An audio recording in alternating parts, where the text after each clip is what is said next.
I had to wait a couple of hours to be back in my way. As the border guards had torn apart my SUV looking for contraband. When I got into my vehicle, there was a large envelope sitting on the passenger seat. "Get a last meal and open," was written in large block letters on the outside.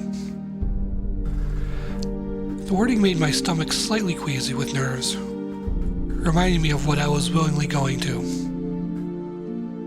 Not wanting to waste much time, I looked for a fast food place and pulled into a Burger King. Since it was to be a final meal, I was going to pick my favorite place. I walked in, bringing the envelope with me. I'd ordered a double Whopper with bacon meal, and then I went to a seat in the corner and started eating. As I bit into the nice juicy burger, I opened the envelope. Inside was a prepaid cell phone and a phone number, plus one word: call. I finished eating, took care of my trash, and then went out to my SUV so I could call without anyone overhearing. Called the number and immediately was asked for a password. I gave fresh meat, and the line transfers over. I hear a muffled, "It's him," and then Femcan Lana came on the line. "Hello, Pig. Any problems getting this far?" she asks. I start to babble about everything that happened. "Enough! Shut up, Pig," interrupts Femcan Lana. She gives me directions to the Kelso Conservation Area. I jot the directions down. Directions take me deep into the woods. It's getting dark, and the unknown woods seemed alive with dancing shadows and odd noises. I was normally relaxed with being in the woods, but I was so keyed up and nervous I was seeing things that were not there. Fog was rolling in, and that just made it worse. Then I saw the word pig spelled out in reflectors attached to a tree. I parked and waited. In an effort to calm myself, I turn on the radio. As time passes, I start to doze. I'm awakened by the sound of dirt bikes coming closer.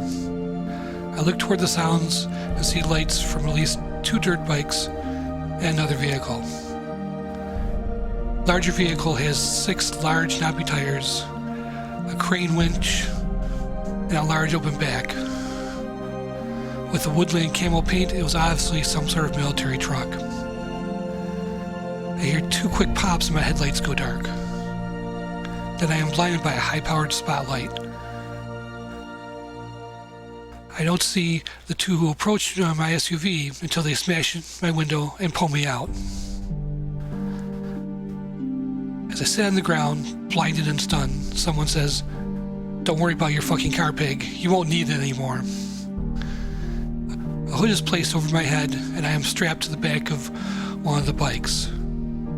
I can hear the winch on the large truck whining as my SUV is pulled onto the back to be taken away. It all hits me then. I'd stepped off the cliff and done something I could not take back. Fear chills me to the bone as I realize that very soon I would be turned into meat. My gods, what had I done? Up until now, it had almost been a game, seeing if I could disappear and reach my goal. But now it was just another pig to be cooked. My mind continued to run in circles during the ride. I knew we were getting close when I could smell the meat cooking, and the thought runs through my head, how long before that is me cooking? Shortly after that we stop, and I hear oinking and cheering coming from above me. I'm quickly untied and led into a building. Inside I am cuffed and my hood pulled off, leaving me blinking in the well-lit building. I see 3 women standing in front of me, and I recognize Lana and Jinx from pictures on the Exposed Abused Piggie's website. I assume the other is Alva. I dropped to my knees, partly out of respect and partly out of terror. Lana smirks at me. "Welcome to your new home, Piggie. Go over to your hay bale and get some rest. Tomorrow is a busy day." They leave the stables and I lie down, thinking I will not be able to sleep. but I quickly drop off, having been exhausted by the day's emotional roller coaster.